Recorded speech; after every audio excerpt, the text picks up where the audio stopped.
నువ్వు ఒకప్పుడు నీ ప్రతి అవసరం వైపు దేవుని వైపు చూసేవాడివి.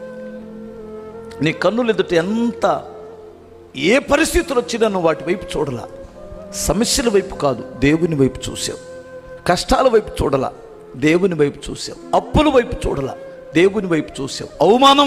అవమానాల వైపు చూడలా, దేవుని వైపు చూసావు. ఈ మధ్య కాలంలో సమస్యల వైపు చూస్తున్నావు.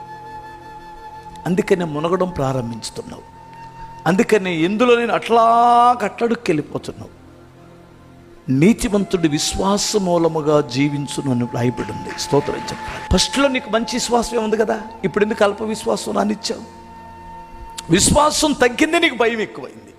భయం ఎక్కువైతే సాతానుడు ముంచేస్తాడు నిన్ను, లోకంలో సమస్యల్లో ముంచేస్తాడు. ఇప్పుడు నేను గమనించండి, మీరు ఆలోచించండి. నువ్వు ఎటువైపు చూస్తావు? యేసయ్య వైపు చూస్తావా? అయితే నువ్వు లోకంలో మునుగు.